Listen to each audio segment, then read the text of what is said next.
என்ன 4 பேரும் இப்படி பாக்குறீங்க? இந்த இடத்துக்கு நான் வருவேன்னு எதிர்பார்க்கல. ஆமா ஆமா சீனு, நீ சொன்னது சரிதான். இரும்படிக்கிற இடத்துல ஈக்கு என்ன வேலை?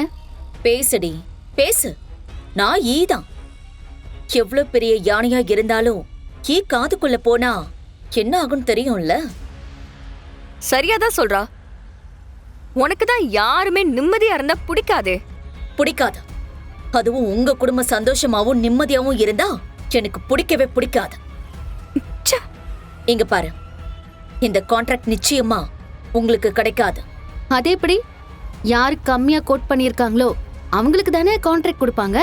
இல்ல புவனான்னு பேர் இருக்கிறவங்களுக்கு தான் கான்ட்ராக்ட்னு எங்கேயாவது போட்டிருக்கா என்ன?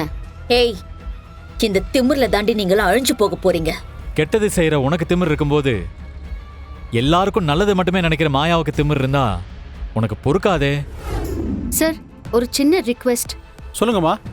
யார் யார் எவ்வளவு கோட் பண்ணிருக்காங்கன்னு தெரிஞ்சுக்கலாமா? கொட்டேஷனோட அமௌண்ட் என்ன சார்? ஆக்சுவலாக தனான்றவங்களும் புவனான்றவங்களும் கோட் பண்ணது கிட்டத்தட்ட ஒன்றா தான் இருக்குது. மற்றவங்களாம் ரொம்ப அதிகமாகவே கோட் பண்ணியிருக்காங்க. தனா 2 lakhs கோட் பண்ணியிருக்காங்க. மற்ற எல்லாருமே ரொம்ப அதிகமாகவே கோட் பண்ணியிருக்காங்க. அதனால் மற்ற கொட்டேஷன் எல்லாம் நாங்கள் கன்சிடர் பண்ணவே இல்லை. தனா கோட் பண்ணதையும் புவனா கோட் பண்ணதையும் தான் நாங்கள் எடுத்துக்கிட்டோம். தனம் 2 லட்ச ரூபா கோட் பண்ணியிருக்காங்க. புவனா 1,99,099 ரூபா கோட் பண்ணியிருக்காங்க. சார், ஜானகிங்கிறவங்க பேர்ல ஒரு கொட்டேஷன் கொடுத்துருக்கோம்ல, அதை நீங்க பார்க்கலையா? ஏயா எல்லா கவரையும் செக் பண்ணியா? செக் பண்ணிட்டு சார். எல்லாம் பண்ணு மறுபடியும் செக் பண்ணு, நல்லா செக் பண்ணு. இது யாருன்னு பாரியா? இல்ல சார், இதுல ஜானகின்ற பேரே இல்லையே சார். சார், உள்ள ட்ரேல பார்க்க சொல்லுங்க சார். உள்ள போய் பாரியா, எதுவும் இருக்கான்னு. மாயா, நான் இது எதிர்பார்க்கவே இல்ல. நீ எப்படி இவ்ளோ கரெக்டா கோட் பண்ண? சூப்பர் மாயா. மாயா, நம்ம வீட்ல இருந்து இவளுக்கு யார் தகவல் கொடுக்கறாங்க? சீனு, அதெல்லாம் இப்ப முக்கியம் இல்ல. இந்த ஆர்டர் நமக்கு கிடைச்சிருக்கு. இத கொண்டாட வேண்டிய நேரம். ஏய் தனா, ட்ரீட் கொடு. பெரியம்மா பேர்ல கொடுத்தாலும் இது நான் உனக்காக கொடுத்தது. அம்மாவோட பேர்ல எனக்கு இந்த ஆர்டர் கிடைச்சிருக்குனா அது எனக்கு எவ்வளவு பெருமை தெரியுமா? எனக்கு இன்னும் பொறுப்பு அதிகமாயிடுச்சு. இந்த கான்ட்ராக்ட் அம்மா பேர்ல கிடைச்சிருக்கு. நான் அம்மா பேரை காப்பாத்தி ஆகணும். நான் இந்த ஆர்டரை நல்லபடியா செய்யணும். வரவங்க எல்லாம் வயிறார சாப்பிட்டு மனசார அப்பாவை வாழ்த்தணும். சரி சரி, வாங்க உள்ள போய் சைன் பண்ணிட்டு போலாம். பெரியப்பாவுக்கு நடக்க போற பாராட்டு விழா முடிவுல எல்லாரும் உன் சமையல சாப்பிட்டுட்டு அவங்க பெரியப்பாவை பாராட்டணும். அது பெரியப்பாவுக்கு கிரீடம் சூட்டின மாதிரி இருக்கணும். அதுக்கு என்ன, சூப்பரா சமைச்சிடலாம். அண்ணே, தனாவை நல்ல விதமா சமைச்சு சாப்பாட்ட பரிமாற விடக்கூடாதுன்னு. ஏன் அவளை சமைக்கவே விடக்கூடாதா? தங்கச்சி, அதுக்கு என்ன பண்ணணும் சொல்லு, அண்ணன் நான் செய்யறேன்.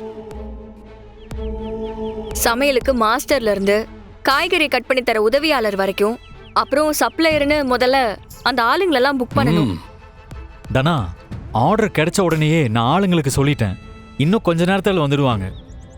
அவங்களுக்கு ஒரு அட்வான்ஸ் மட்டும் கொடுத்து அனுப்பிட்டோம்னா காலையில் நம்ம சொல்கிற டைமுக்கு வந்துடுவாங்க.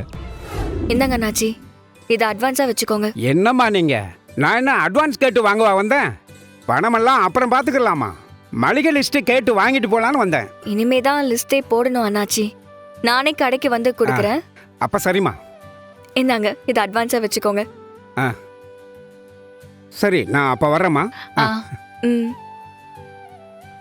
தமிழ் இரு, இதை நீ காய்கறிக்கு அட்வான்ஸா வச்சுக்கோ.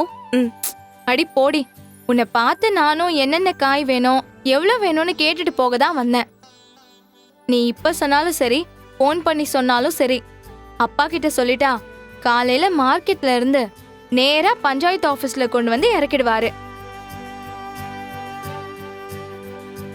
தனாமா? அண்ணா உள்ள வாங்க. வணக்கம். வணக்கம். அண்ணே, நீங்க இத அட்வான்ஸா வச்சுக்கோங்க. சரிம்மா, நன்றிம்மா. காலையில 8 மணிக்கெல்லாம் ஆஃபீஸ்க்கு வந்துருங்க. அப்போ வேலையை ஆரம்பிச்சாதான் விழா முடியவும் சாப்பாடு போட சரியா இருக்கும். அதுக்கு என்னம்மா, கண்டிப்பா வந்துடுறோம். சப்ளையர்ஸ் எல்லாம் யூனிஃபார்ம் போட்டு நீட்டா வர சொல்லிருங்க. சாப்பாடோட டேஸ்ட் தரம் எவ்வளவு முக்கியமோ அதே மாதிரி பக்குவமா சாப்பாட்டை பரிமாறது ரொம்ப முக்கியம். உங்களுக்கு எந்த மனக்குறையும் இல்லாம பக்குவமா பண்ணிடுவோம்மா. சரிம்மா, அப்ப நாங்க கிளம்புறோம்மா. காலையில 8 மணிக்கு வந்துடுறோம்மா. சரிங்க, ரொம்ப சந்தோஷங்க. சரிங்க. பெரியம்மா, இப்ப தனா முகத்தை பாருங்க. அவகிட்ட ஒரு நம்பிக்கை வந்துருச்சு. எல்லாமே நல்லபடியா நடக்கும். நம்பிக்கையோட வேலைகளை ஆரம்பி. ஏய் கதிரு, உனக்கும் தாண்டா. சரிங்க அத்தை. 2 பேரும் சேர்ந்து ஒரு கை பாக்குறீங்க. அப்படியா? சரி சரி, நான் பாத்துக்கிறேன். வச்சிடுறேன். தங்கச்சி, நான் போய் காரியத்தை முடிச்சிட்டு வந்துடுறேன். ம்.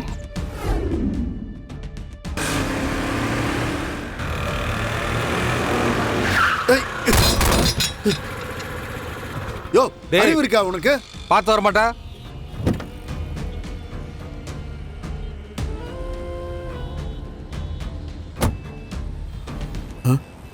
இவரா? என்னையா பார்த்து வர மாட்டீங்களா? நாங்க ஒழுங்கா தான் வந்தோம். நீங்க தான். ஆமா, நான் தான். விட்டா அடிச்சு தூக்கி இருப்பேன். அந்த பணத்தையும் வச்சுக்கோங்க, அதோட இந்த பணத்தையும் சேர்த்து வச்சுக்கோங்க. எதுக்குங்க இந்த பணம்? நீங்க தனாவுக்காக சமையல் வேலைக்கோ சப்ளையர் வேலைக்கோ போகக்கூடாது. என்ன புரிஞ்சதா? அட்வான்ஸா கை நீட்டி பணம் வாங்கிட்டோம், அப்புறம் எப்படி போகாம இருக்கிறது? இது என் தங்கச்சியோட உத்தரவு. மீறிட்டு போனீங்கன்னா, இப்போ கார்ல மோதிர மாதிரி வந்தேன்ல, நாளைக்கு நீங்க போனீங்கன்னு தெரிஞ்சது உங்க மேல கார் நிஜமாவே மோதும். இந்த கார் மோதுனா 2 பேருக்கு என்ன ஆகும்னு தெரியும்ல. ஸோ நான் சொன்னபடி நீங்க யாருமே தனாவுக்காக வேலை பார்க்க போகக்கூடாது. அதோட இந்த விஷயம் அவங்களுக்கு தெரியவும் கூடாது. நீங்க வேலைக்கு வந்துருவீங்கன்னு அவங்க நம்பிக்கிட்டு இருக்கணும். கடைசியில் நீங்க வராம சமையல் பண்ண முடியாம அவங்க தவிக்கணும். அவளால அவன் அப்பன் பேர் கெடணும். புரிஞ்சதா? என்னடா சைலண்டா நிக்கிறீங்க? வாயை திறந்து பதில் சொல்லுங்கடா. இல்ல நீங்க சொன்ன மாதிரி செஞ்சிடுறோங்க. அது